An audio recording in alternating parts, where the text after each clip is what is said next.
할렐루야. 예, 오늘 누가복음 17장 11절에서 19절 말씀을 함께 읽겠습니다.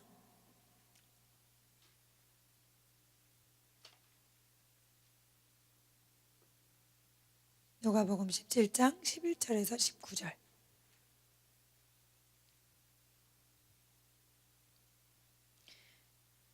같이 함께 합독하겠습니다.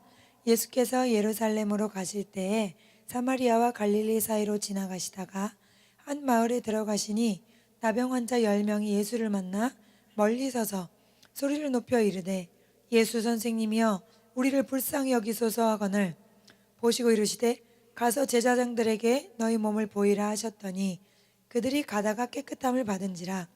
그 중에 한 사람이 자기가 나은 것을 보고 큰 소리로 하나님께 영광을 돌리며 돌아와 예수의 발 아래 엎드려 감사하니 그는 사마리아 사람이라.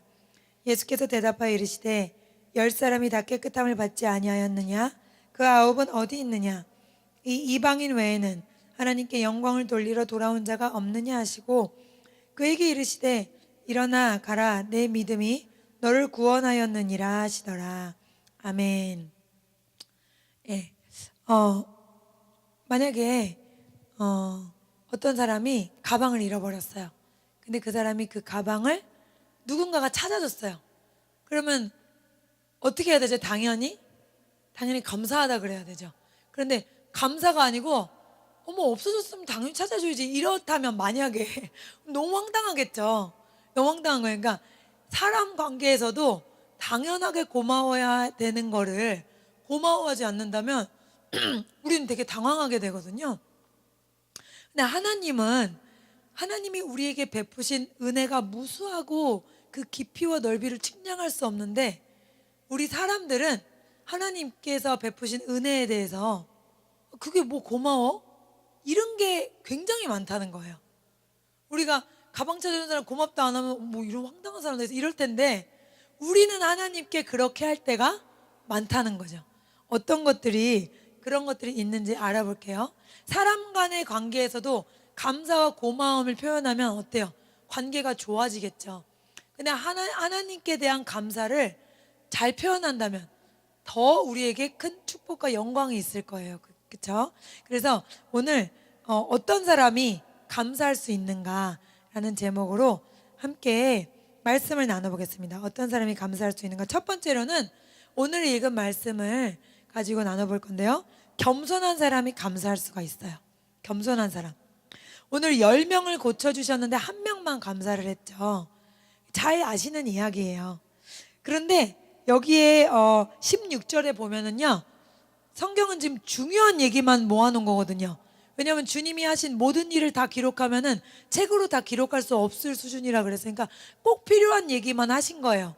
그러니까 요 중에 필요 없는데 괜히 넣은 건 없거든요. 근데 16절에 보면은 그는 사마리아 사람이라 요 말이 있어요. 요 말이요. 이 사마리아 사람이 어떤 사람인지 한번 알아봐야 돼요. 사마리아 사람은 유대인들이 멸시하는 사람이에요. 어떤 수준이냐 하면 이제 우리나라 안에 사는 뭐 튀기 같은 정도? 나쁜 말로 튀기라 그러죠. 혼혈족. 그러면 막 우리가 막 안 좋게 전통적으로 그런 게 있잖아요. 요즘이야 워낙 뭐 국제적으로 사람들이 많이 결혼도 하고 그러니까 상관없는데 옛날 어른들은 그런 사람들 좀 이렇게 안 좋아했단 말이죠. 근데 이 사마리아 여인이 하나님께 은혜를 받는 장면, 그리고 하나님께 감사를 표현하는 장면이 몇 군데가 있어요. 요한복음 4장 9절에도 제가 나눠드린 종이에 보시면 사마리아 여자가, 거기 읽을게요. 사마리아 여자가 이르되 당신은 유대인으로서 어찌하여 사마리아 여자인 나에게 물을 달라 하나이까 하니 이는 유대인이 사마리아인과 상종하지 아니함이더라. 요 배경을 여러분들이 잘 아셔야 돼요. 지금 여기 우물가에 그 여인 있잖아요. 유명한 예수님이 네 남편을 데려와라.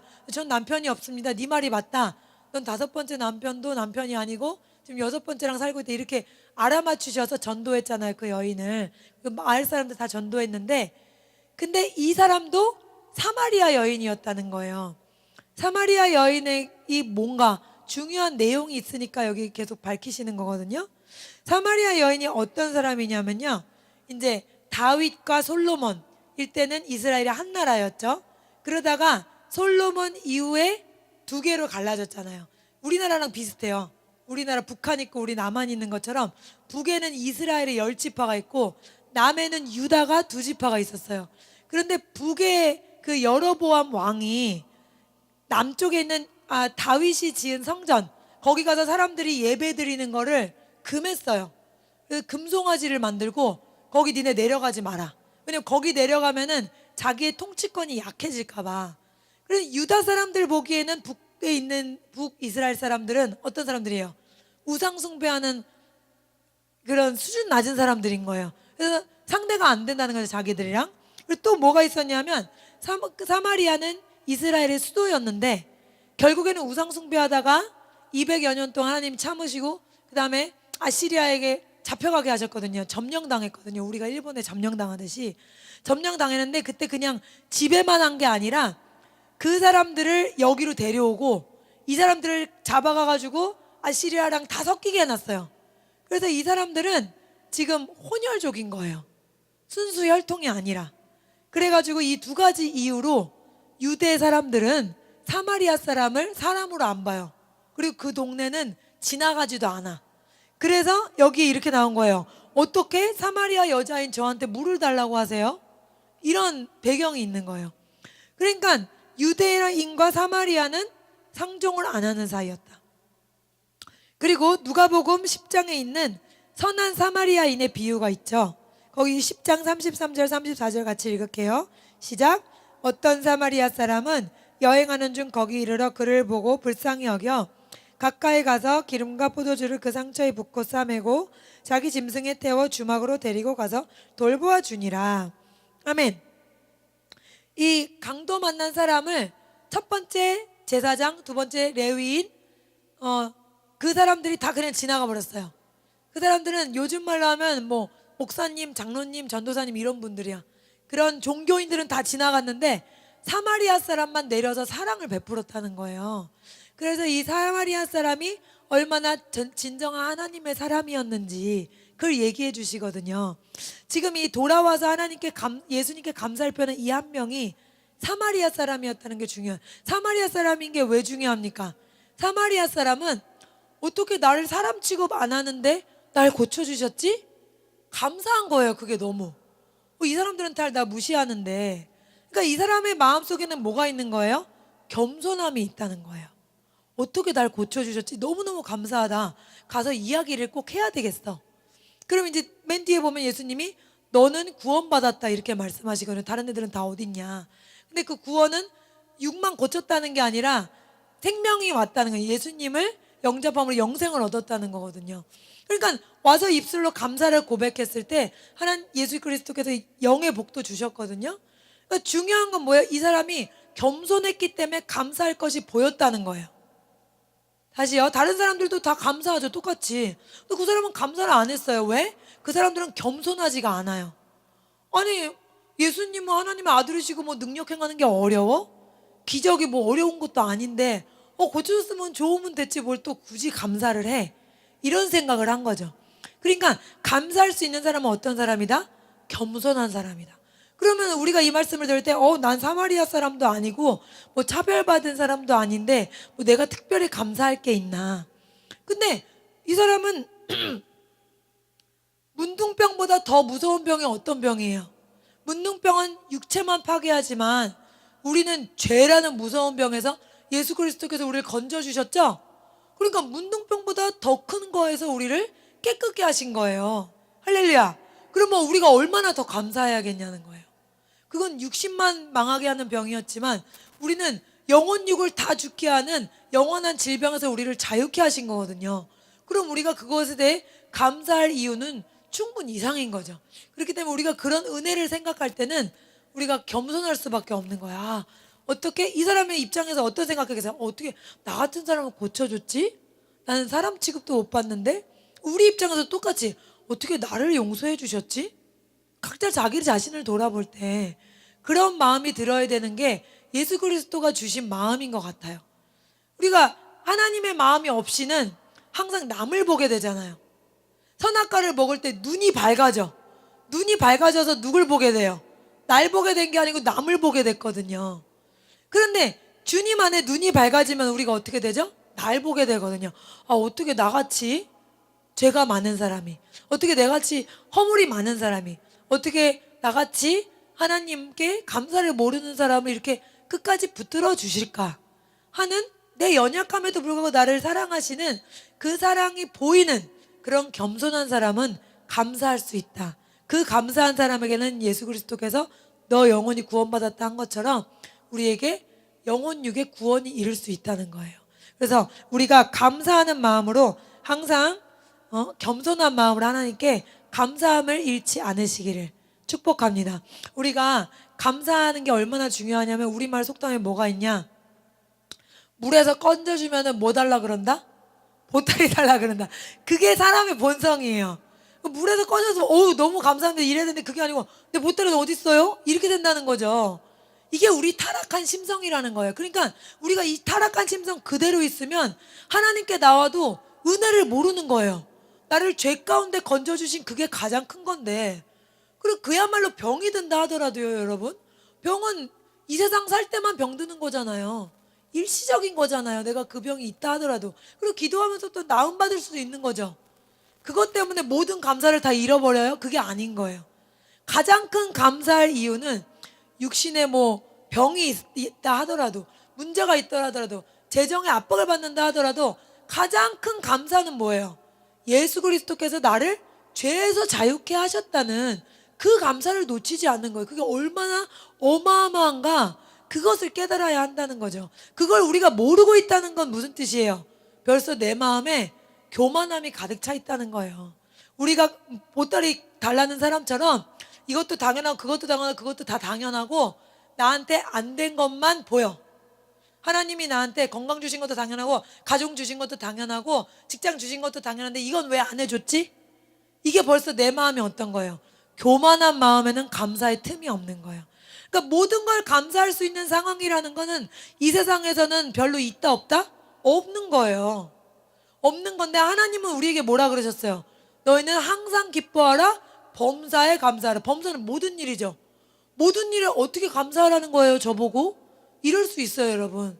근데 모든 일에 감사할 수 있는 능력을 주시는 분이 우리 하나님이십니다. 할렐루야. 그래서 우리가 예수 그리스도를 바라보아야 되는 거예요.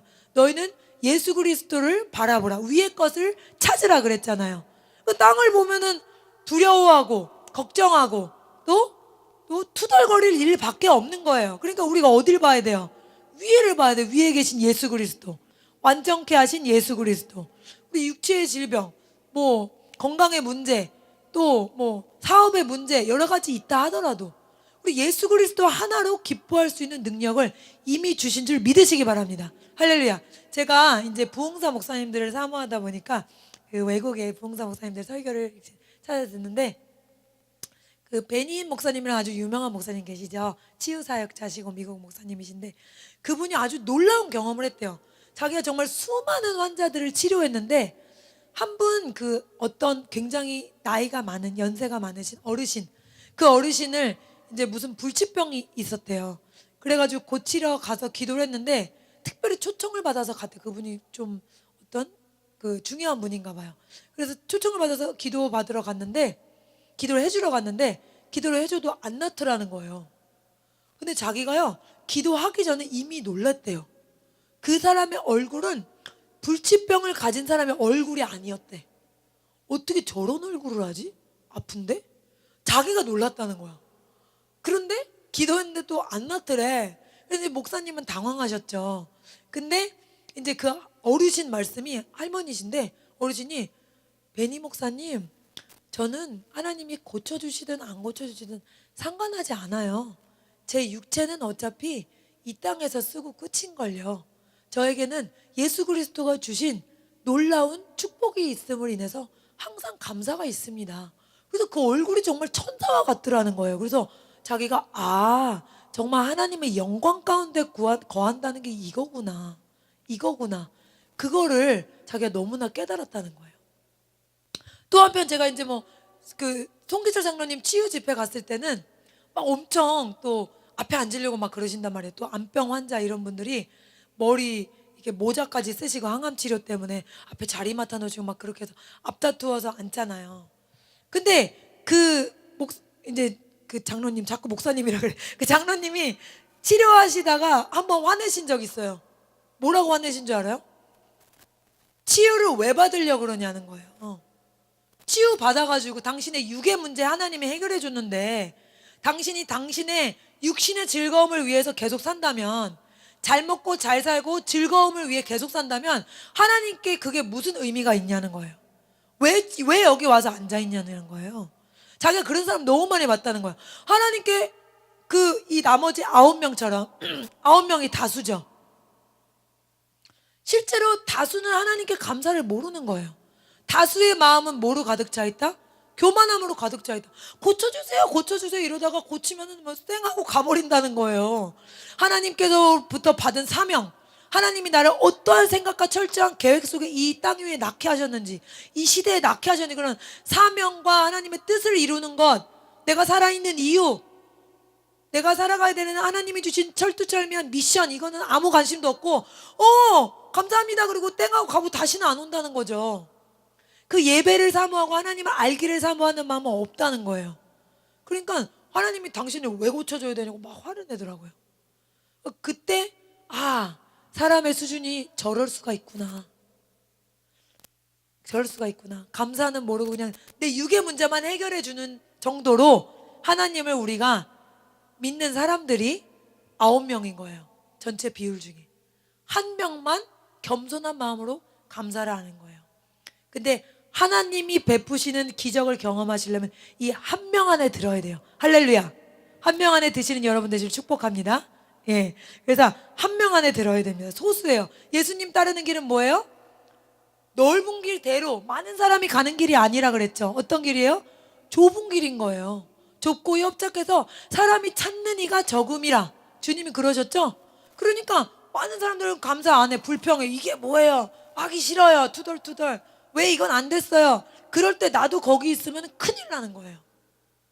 주님께서 주신 예비하신 복을 받으려면 어떻다? 안 되는 상황에서도 주님 감사합니다.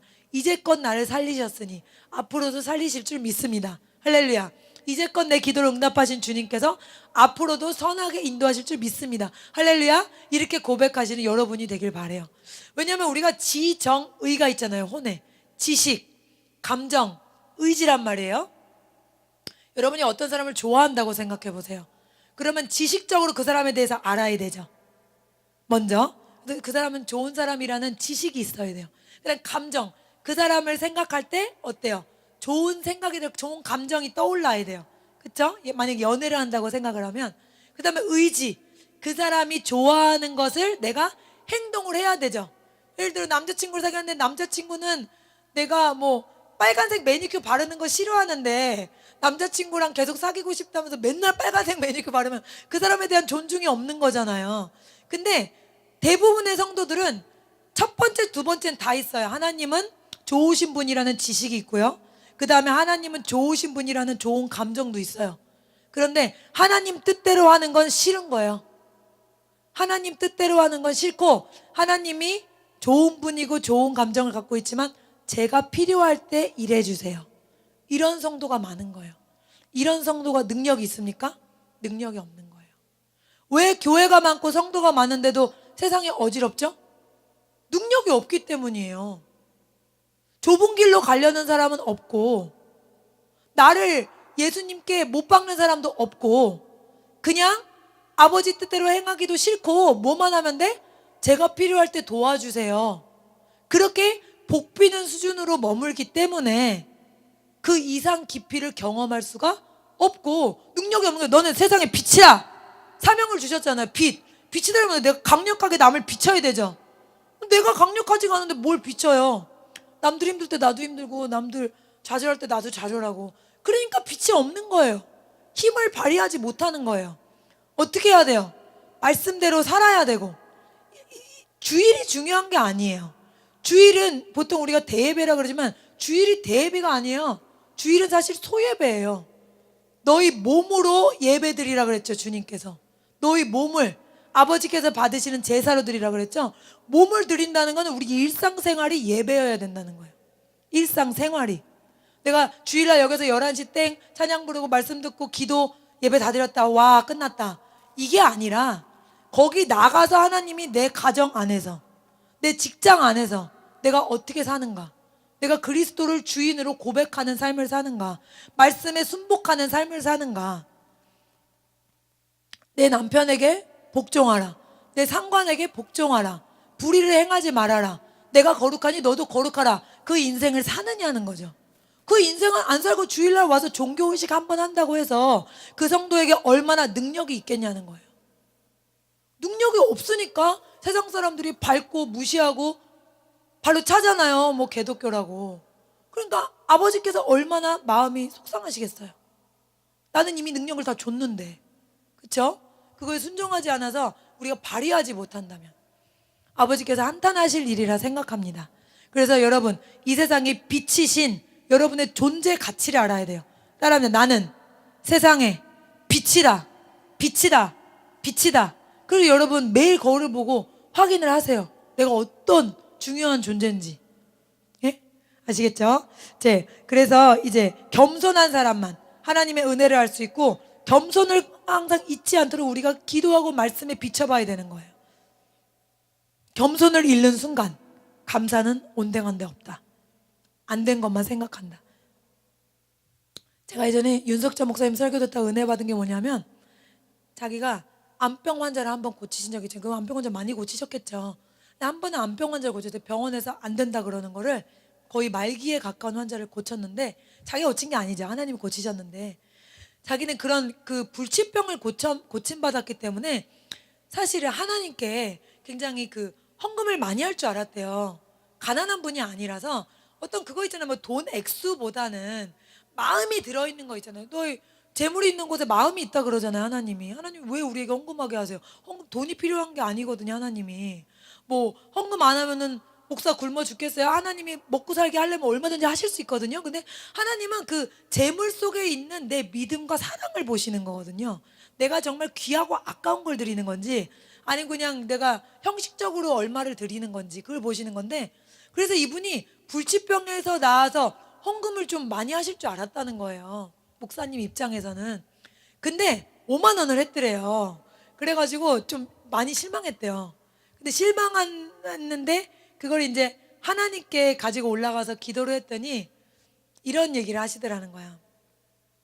암병에 걸렸다가 나음 받은 사람은 5만 원 냈는데, 다른 사람들은 암병에 걸리지도 않게 했는데 5만 원도 안 낸다. 무슨 말인지 이해되세요? 그러니까 걸렸다 낫는 게 좋아요? 아예 안 걸리는 게 좋아요? 안 걸리는 게 더 큰 복이잖아요. 그러니까 우린 더 큰 복을 받았잖아요. 근데 하나님께 5만 원 드리기를 아까워한다는 거죠. 그러니까 그분이 그런 얘기 하시면서 뭐라 그러냐, 부모님께 용돈 드릴 때 얼마예요? 최소 10,000원 드리진 않죠. 예를 들어 부모님께 용돈 드린다 그러면은 하나님께는 얼마 드려야겠는지 생각을 해보라는 거예요.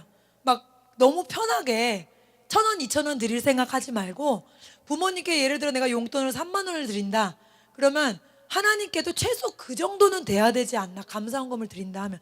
그런 어떤 가르침을 주시더라고요. 그래서 제가 그때 많이 깨달았거든요. 그러니까 이런 교육도 필요해요. 내 감사의 정도가 어느 정도여야 되는지. 부모님께는 감사하면서 막 용돈 10만 원 드리고, 하나님께는 10만 원이 아까워서 10,000원을 드린다면 하나님이 그 마음을 보시잖아요. 재물은 내가 안 채우면 누가 다른 사람 채우시게 하거든요. 하나님은. 근데 하나님은 그 재물 안에 있는 뭘 보신다? 사랑을 보는 거예요. 사랑. 내가 얼마나 나에게 감사하냐, 네가 얼마나 나에게 사랑을 표현하냐. 없는 것에도 10,000원밖에 없는데 1,000원 내는 사람이랑 100만 원 있는데 1,000원 내는 사람, 그게 가치가 하나님께는 다른 걸 아셔야 돼요. 무슨 말인지 아시겠어요? 교회 개수할 때는 똑같이 1,000원으로 들어가죠. 근데 천국 보좌에는 그게 똑같은 1,000원이 아니라는 거예요. 아시겠어요? 그러니까 여러분이 마음과 중심을 그것을 들여서 감사하시는 여러분 되시기를 축복합니다. 두 번째로는, 감사하는 사람은 어떤 감사하는 사람이냐? 아버지의 사랑을 믿는 자, 아버지의 사랑이 깨달아지는 자만 진짜로 감사할 수 있어요. 예를 들어 우리가 지금 뭐 아버님이 돌아가신 분들도 계시지만, 진짜 내 친아버지가, 육신의 아버지가 살아계시고 그분이 정말 나를 잘해주시고 사랑하시고 막 끔찍이 여기신 그런 분이었다면, 그분이 계시는 게 어떻겠어요? 살아계신다면 너무나 든든하겠죠. 예? 근데 그분보다 비할 수 없는 놀랍고 크신 하나님께서 나의 서포트가 되시는데 내가 왜 불안하냐는 거예요. 내가 하나님 아버지에 대한 믿음이 내 육신의 아버지만큼도 없다는 거예요. 이해되세요? 그러니까 내가 어떤 문제 때문에 불안할 게 아니라는 거예요. 내 아버지가 계시는데, 하나님 아버지가. 하나님 아버지가 어떤 분이냐는 거예요. 그러니까 우리가 하도 하나님을 안 믿으니까 하나님이 이사야 49장에 보세요. 사람의 사랑에 비교해서 자신의 마음을 표현하시잖아요. 제가 드린 종이에 한번 읽어볼게요. 이사야 49장 15절 시작. 여인이 어찌 그 젖 먹는 자식을 잊겠으며 자기 태에서 난 아들을 긍휼히 여기지 않겠느냐. 그들은 혹시 잊을지라도 난 너를 잊지 아니할 것이라. 아멘. 젖 먹는 자식을 어떻게 잊겠어요? 우리 신은정 집사님이 아기 지금 감기 때문에 못 보거든요. 그러면 떨어져서 지금 생활한단 말이에요. 그걸 얼마나 마음 아파하는지 몰라요. 근데 젖 먹는 자식이 어미의 그 사랑, 그 말할 수 없잖아요. 자식을 향한 사랑은 내가 어떻게 돼도 상관없이 모든 거를 퍼주는 거잖아요. 그 자식이 죽는 그날까지. 안 그래요? 그 희생이 희생이라 생각 안 하고 무엇이든지 주게 하는 그 사랑인데, 근데 사람도 그렇게 사랑하는데 왜 너네들은 내 사랑을 의심하냐 이거예요. 그리고 혹여 그 사랑이 변했다 하더라도, 근데 간간히 그 사랑이 없는 사람이 있죠. 희한하게 간간히 있어요. 자기 자식을 버리는 사람. 그렇죠? 그런다 하더라도 난 너희를 버리지 않겠다는 거예요. 이 말씀을 주신 게 되게 중요한 거예요. 실제로 간간히 엄마가 떠나는 사람이 있어요, 없어요? 있어요. 제가 오늘 전도에서 말씀 가리킨 분도 저는 잘 모르고 얘기한 건데도 엄마가 어릴 때 다른 분이랑 결혼한다고 자기만 놓고 나갔다는 거예요. 저희 아빠 개척교회 하실 때도 몇 명 성도 안 되시는데 그런 분이 있으셨거든요. 엄마가 자기랑 언니랑만 놓고 나가서 새 시집 갔어요. 그 다음에 치매 걸렸다고 다시 이 딸을 찾아왔어. 그래가지고 그 엄마를 돌보시는 거예요. 근데 사람 엄마 중에는 그런 사람이 있는 거예요. 그러니까 하나님이 뭐래요? 혹시 그 엄마가 널 잊어도 난 너를 잊지 않겠다. 이 하나님의 사랑이 얼마나 깊고 크고 넓은지 여러분 그 사랑을 깨달으시길 바랍니다. 그 사랑의 깊이 가운데 우리가 있을 때만 감사할 수 있는 거예요. 내 든든한 아버지 하나님이 계시는데 뭐가 두려운 거냐, 이런 생각을 해야 된다는 거죠. 누가복음 11장 13절, 여기서도 하나님께서 사람의 사랑에게 자기를 비교하셨어요. 너희가 악할지라도, 시작, 너희가 악할지라도 좋은 것을 자식에게 줄 줄 알거든 하물며 너희 하늘 아버지께서 구하는 자에게 성령을 주시지 않겠느냐? 예. 그 사람, 야, 너도 네 자식한테 좋은 거 주고 싶잖아. 근데 내가 너를 얼마나 더 사랑해서 더 좋은 거 주고 싶겠니? 왜 나의 본심을 이해하지 못하느냐는 거예요. 우리는 기도만 조금 늦게 응답되면 하나님 뭐 내 기도 안 듣는 거예요? 뭐 하시는 거예요 지금? 지금 바쁘세요? 뭐 안 들어줄 거예요? 빚을 거예요? 막 난리죠. 그게 아니라는 거예요. 사람 부모도 날 그렇게 사랑하는데, 나도 내 자식을 그렇게 사랑하는데 왜 하나님이 날 그렇게 사랑하는 거는 인정을 못하냐는 거죠. 이게 문제라는 게 이게.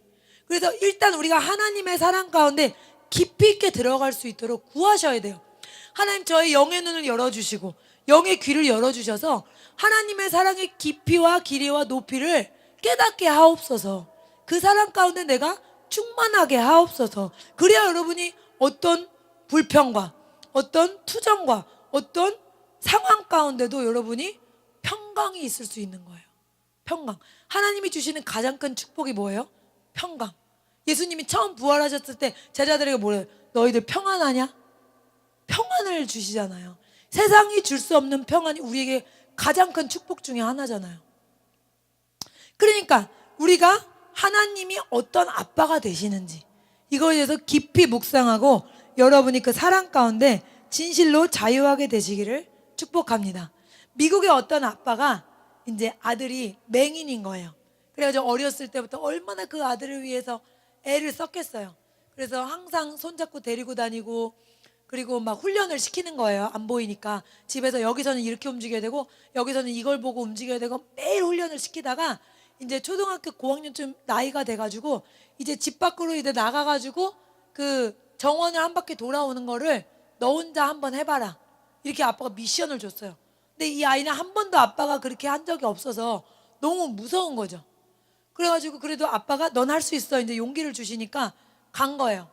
문을 열고 이제 나가는 것부터 시작해가지고 이렇게 갔다가 어떻게 그 미션이 완성이 된 거예요. 그래서 아빠가 어우 잘했다고 잘했다고 그 칭찬을 해주셨는데 알고 보니까 아빠가 아들 두 발 앞에 먼저 가고 있던 거야 항상. 그러면 아들이 돌뿌리 가까이 가면 돌 치우고 나무떼기 걸릴 거다 나무 치우고 다 그걸 하고 있던 거야. 그러니까 아들이 잘 가서 잘 간 게 아니라 아빠가 길을 인도하기 때문에 잘 갔다. 우리의 길을 먼저 가서 예비하시는 하나님이신 줄 믿으시기 바랍니다. 할렐루야. 네, 사람 아빠도 이렇게 사랑하는데 우리 하나님 아빠가 우리를 얼마나 사랑하시겠어요? 로마서 8장 32절 말씀 시작. 자기 아들을 아끼지 아니하시고 우리 모든 사람을 위하여 내주시니까 어찌 그 아들과 함께 모든 것을 우리에게 주시지 아니하겠느냐. 자기 아들을 안 아까워했는데 뭐가 아깝냐는 거예요. 이거는 마치 이런 거예요. 만약에 우리 부모님이 10억짜리 빌딩을 줬어요. 유산으로. 그랬는데 집에 아빠 집에 도자기가 하나 마음에 드는 게 있어. 근데 아빠가 저거는 나를 안 주시겠지? 아까워서? 이렇게 생각하면 오해라는 거죠. 무슨 말인지 아시겠어요? 너무나 큰 예수님이라는 선물을 이미 주셨는데 뭐가 나에게 더 아깝겠냐는 하나님이. 아까운 게 어디 있겠냐. 그래서 바울은 모든 핍박과 환난 가운데도 이 하나님의 사랑만 생각하면 아무 걱정 없다는 거예요. 로마서 8장 37절 같이 읽습니다.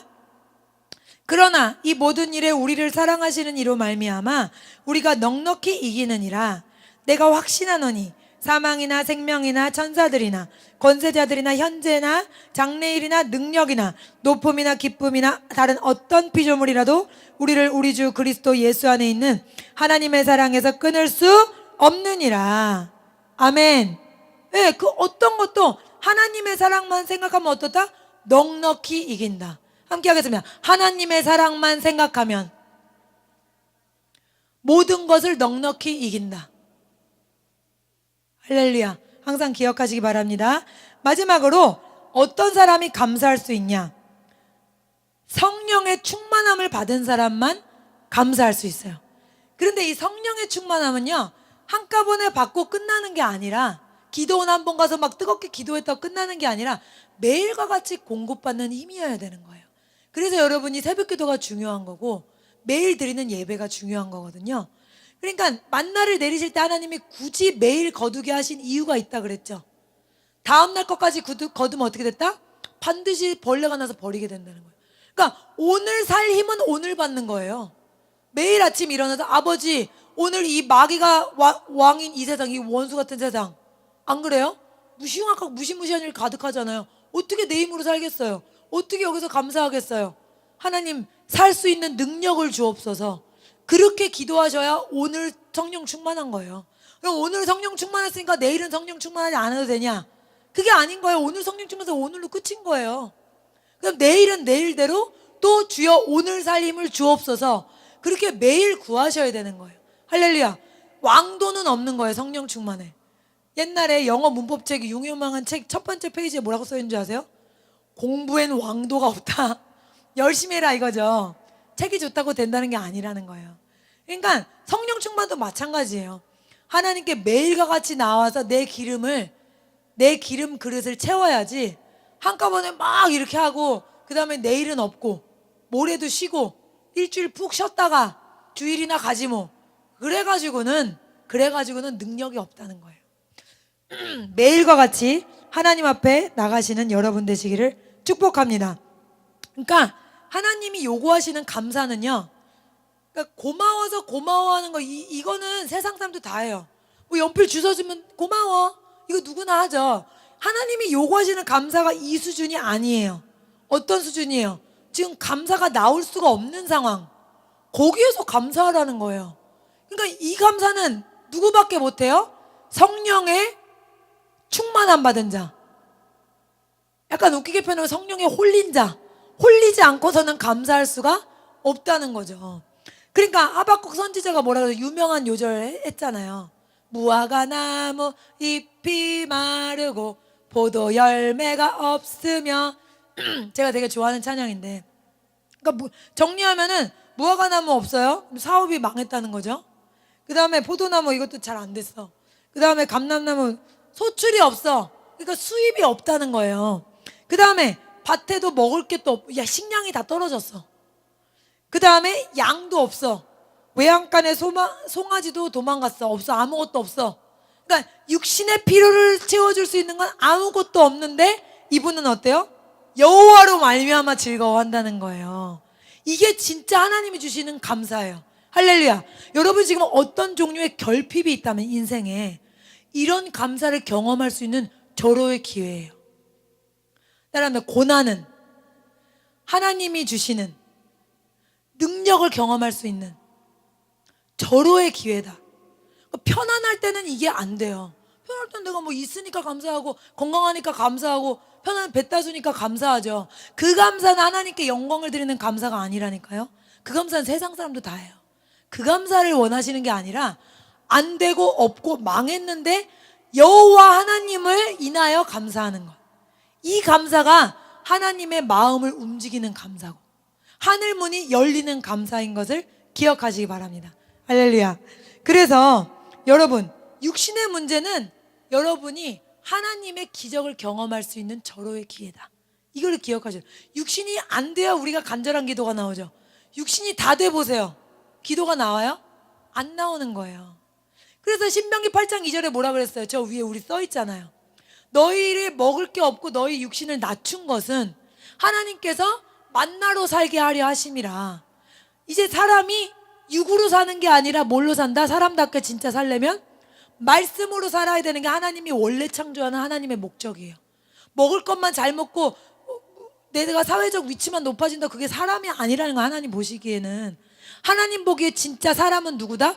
영이 살아서 영의 양식을 먹고 하나님의 뜻을 이 땅에 행하는 삶, 그게 진짜 사람이라는 거 하나님 보기에.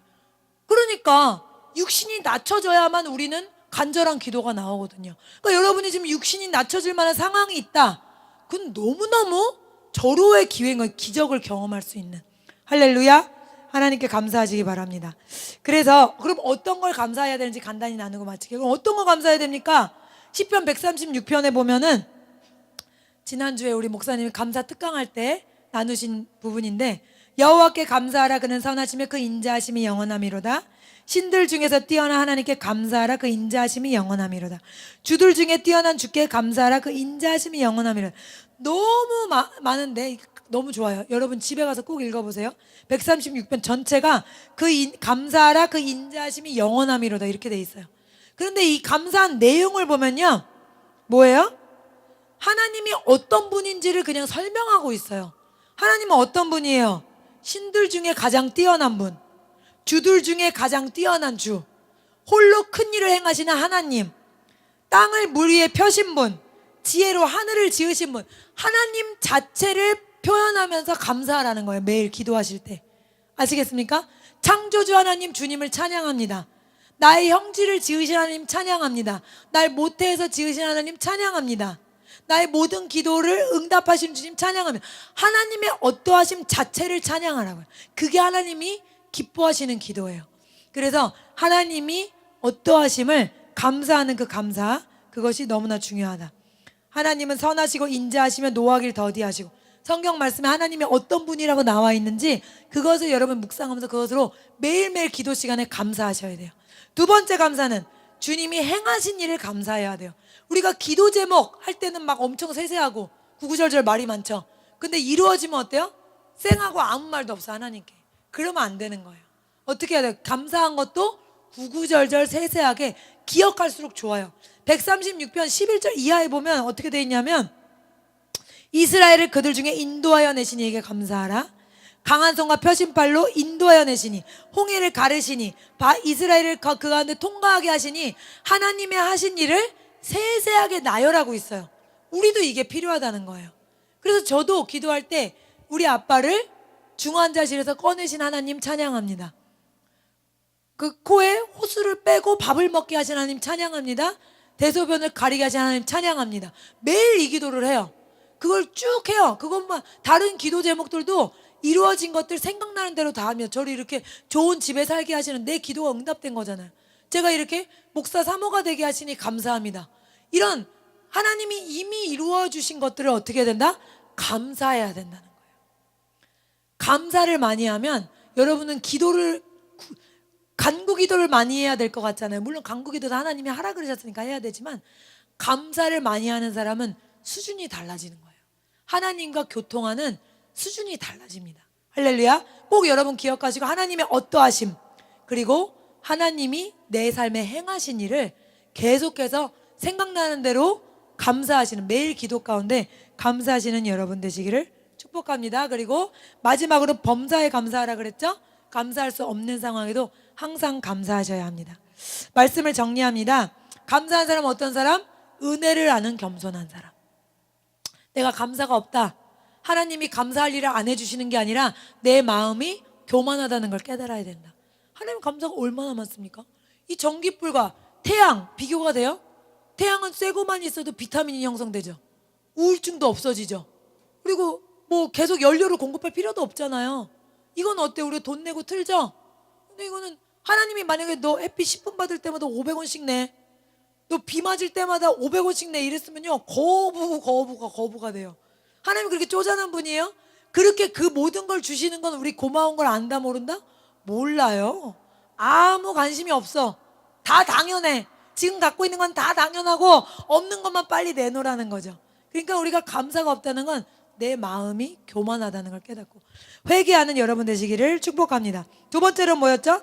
아버지 하나님의 사랑을 기억하라. 내 육신의 아빠도 나를 그렇게 절절히 사랑하는데 어째서 하나님의 사랑은 그거보다 못하다고 생각하냐는 거예요. 왜 그걸 불안해하고 불평하냐는 거죠. 아빠 하나님의 사랑을 깊이 묵상하시는 여러분 되시기를 축복합니다. 마지막으로 뭐였어요? 어떤 사람이 감사할 수 있냐? 성령의 충만함을 받은 사람, 말씀으로 사는 사람, 영의 사람만 감사할 수 있는 거예요. 육신의 환경 따라 반응하는 사람 절대 감사 못합니다. 이 세상은 육신의 환경이 매일 감사할 만큼 좋은 환경이 있는 때가 별로 없어요. 근데 하나님은 범사에 감사하라 그랬어요. 항상 기뻐하라 그랬어요. 어떻게 해야 돼요? 내가 영으로 살아야 돼요. 육신의 환경 때문에 반응하는 존재가 아니라 영안이 열려서 하나님 자체로 만족하고 나한테 더 좋은 것을 주실 줄 아는 믿음을 갖는 그런 신령한 사람이 되시기를 여러분 축복합니다. 기도하겠습니다. 살아계신 하나님 감사합니다.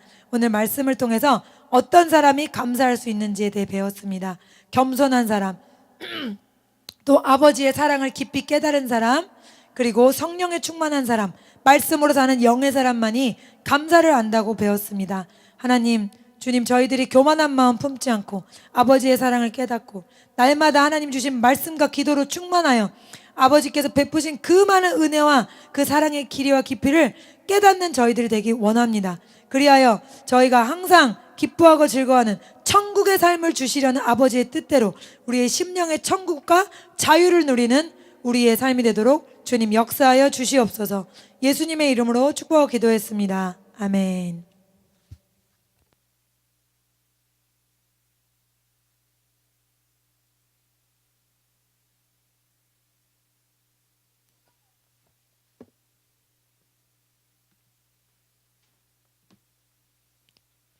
네, 감사합니다.